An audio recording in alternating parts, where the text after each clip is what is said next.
E às vezes nós somos muito cruéis com a gente assim. Alimentamos por anos e anos e anos, sem perceber que estamos alimentando esse espírito de vítima. A vida não nos deve nada, não. A vida é sempre bonita se a gente percebê-la assim. Se a gente tiver a disposição de lançar os nossos olhos para aquilo que ainda resta. Tá bom, perdemos. E o que nós podemos fazer para recuperar até um pouco mais do que aquilo que perdemos? Às vezes, em algumas situações que nós achamos que foi perda, foi livramento. Virou até piada isso lá em casa, porque tudo eu falo que é livramento agora. O negócio não deu errado. Porque antes eu ficava muito irritado, sabe? Com qualquer coisa assim, às vezes me dava uma irritação de um voo que deu errado. Hoje não. Eu tenho tentado substituir a lógica do que me irritava para isso. Então tá bom, não foi é porque não era para eu ir. Então eu vou aproveitar esse momento que eu tenho aqui e perceber o que deste momento eu posso extrair de bom. E quando a gente começa a abandonar esse espírito que às vezes é diabólico, por que é diabólico? Porque quebra dentro de nós a harmonia.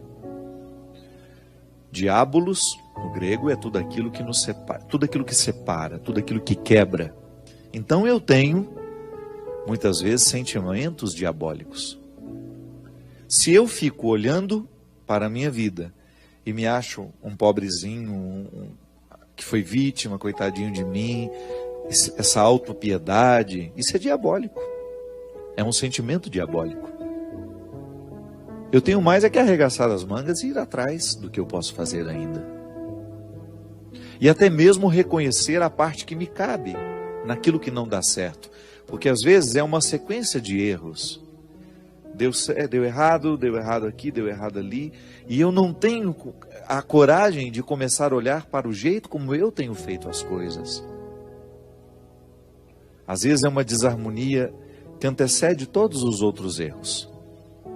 Uma harmonia com a qual muitas vezes uma desarmonia com a qual muitas vezes eu estou acostumado e já não percebo mais os efeitos dela em mim. Então, uma boa forma que a gente tem de curar o nosso comportamento, aquilo que muitas vezes é determinante em nós, o nosso jeito de ser, eu preciso curar o meu jeito de ser. É eu percebendo a beleza da vida. Sim, a vida é bonita. Livrar-me do vitimismo e ir à luta. Ir buscar a parte que me cabe. Há tanto que se viver, minha gente. Passe no hospital e você vai ver. Quando a pessoa enfrenta o limite, a doença é assim, né? Ela nos retira todos os excessos. A gente fica muito de verdade. Encontre uma pessoa que está vivendo a indigência que a doença mostra, e você vai ver um ser humano de verdade. Porque às vezes, quando nós estamos muito saudáveis, muito cheios de oportunidades, nós nos escondemos, nós fingimos.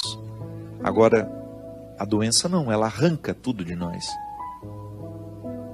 Arranca tudo o que pode parecer um esconderijo para nós. Tudo que pode funcionar como um esconderijo. Aliás, eu fico identificando como, quando a pessoa vive o amadurecimento, como ela vai dispensando esses esconderijos ao longo da vida.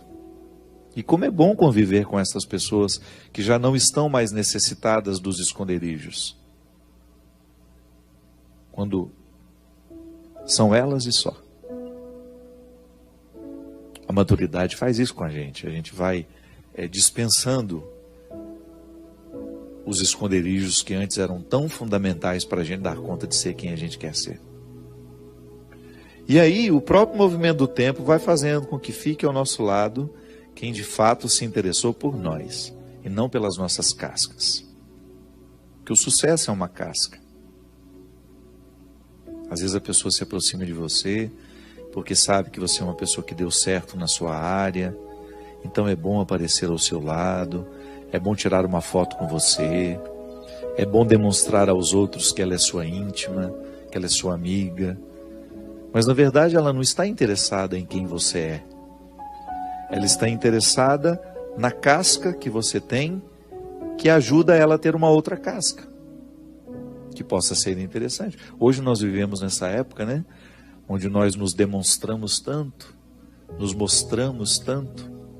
Todo mundo tem uma rede social onde se mostra um pouco. Isso pode virar uma neurose, porque você acaba buscando pessoas, não para encontrá-las de fato, mas para alimentar a sua necessidade de registrar e ter material para publicar depois. Então, quando nós nos encontramos e não temos necessidade de publicar o que vivemos, é porque de fato nós apreciamos o que vivemos. Não estou dizendo que é problema publicar. Eu estou dizendo que muitas vezes, no excesso de publicação, nós estamos escondendo a nossa necessidade de instrumentalizar o outro, de apenas aproveitar a casca que é o outro. Eu estava dizendo do sucesso. Sucesso é um exemplo. Mas o dinheiro também. Quantas pessoas se aproximam das outras por causa daquilo que elas podem oferecer materialmente a elas? O que também é uma bobagem, né? Porque pode ser a situação mais confortável do mundo. Eu, particularmente, eu não suporto se a minha alma não estiver se sentindo bem. Aquele barco é maravilhoso, nós vamos passar lá uma semana. Deus me livre de um barco maravilhoso com pessoas com as quais a gente não se identifica. Aquilo que pode parecer um paraíso, para mim é um inferno. Mas nós vamos fazer uma viagem linda, tudo de graça, tudo pago. E o que eu pago para estar lá? Emocionalmente. E tem gente que se sujeita a isso. Passar um final de semana ali ou aqui, só para aparecer, só para manter a casca, que é sua e também dos outros. E aí o oco do coração vai acontecendo naturalmente. Nós vamos ficando ocos por dentro, porque a vida é tão para fora, e tão pouco para dentro, que nós vamos perdendo a própria alegria interior. Então, vencer tudo isso para que a vida valha a pena, requer uma reflexão diária. Requer um exercício diário de identificar onde é que nós, de fato, estamos nos exercendo. Você pode pensar que isso eu estou falando é a partir de mim. Não, falo de mim também, claro. Mas eu tenho certeza que você, em instâncias diferentes, vive o mesmo conflito que eu vivo. Você também percebe o oco social, o oco antropológico bem ao seu redor. Ou então até mesmo em você. Porque essa tem sido uma característica dos nossos tempos. Nós estamos cada vez mais vazios. Nós estamos indispostos aos conteúdos. Nós estamos muito afeitos aos discursos breves. E com isso nós vamos causando um prejuízo humano. Um prejuízo humano terrível. Hoje o Alexandre Garcia refletia no Jornal da Manhã em quem votam aquelas pessoas, por exemplo, que fizeram a baderna no Espírito Santo porque não existia policiamento. Ou então, em quem votam, e essa era a reportagem de hoje, as pessoas que passam nas cancelas dos pedágios sem pagar. Votam nos mesmos safados que nós temos vergonha deles? Em quem votam o Alexandre Garcia? Ele perguntava. Em quem votam os baderneiros que, porque não existe policiamento, se sentem no direito de invadir as casas, de quebrarem as lojas? O caos social que o Espírito Santo viveu, e todos nós nos solidarizamos na época, e continuamos solidários porque a violência continua. Esse caos social, minha gente, ele é fruto de um prejuízo humano que nós estamos vivendo aos poucos, sem perceber que estamos vivendo. Porque nós estamos cada vez mais empobrecidos do ponto de vista humano, de cidadania mesmo. Às vezes, falar de cristianismo, eu preciso recrutar os valores do cidadão. Até para eu compreender o que é ser cristão, eu preciso antes compreender o que é ser cidadão, que é justamente estar consciente das lógicas da cidade, O que é estar consciente das lógicas da cidade? É saber que existe um bem comum, que eu não tenho o direito de pichar aquela parede, porque ela não é minha. Aquela casa não é minha. Como é que eu vou pichar um muro que não me pertence? O proprietário daquele muro não escolheu aquela pichação. Ele não pediu para que alguém fizesse. Aí nós vamos lá, nos sentimos no direito de comprar os nossos sprays e sair pichando a casa dos outros. Ou então, é uma praça que foi feita para todos nós e eu uso como se ela fosse feita apenas para mim. Eu quebro, eu danifico, eu jogo lixo no chão. Ou então, porque eu percebo que não existe um policiamento, não existe uma vigilância, eu me sinto no direito de quebrar a porta de um estabelecimento comercial e roubar o que existe lá dentro. Veja bem, nós estamos falando de um prejuízo humano que nós não podemos nem contabilizar mais.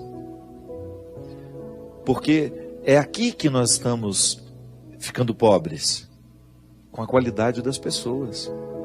Sabe quando você percebe que um filho está ficando delinquente? Quando você percebe que uma criança, já pequena, ausente de regras, ausente de aprendizados que possam colocar nela uma moral natural, sabe, um impedimento ético, para que ela não prejudique o outro, para que ela não mate o outro, para que ela não roube o outro, aprendeu de criança. Ela pergunta do Alexandre Garcia, né? Que país nós estamos construindo que nos dá o direito de quebrar todas as regras sociais para um benefício particular, para uma comodidade particular? Porque estamos ocos, estamos vazios, estamos bobos, estamos superficiais, estamos fúteis. E essa futilidade, essa superficialidade tem causado um prejuízo social terrível.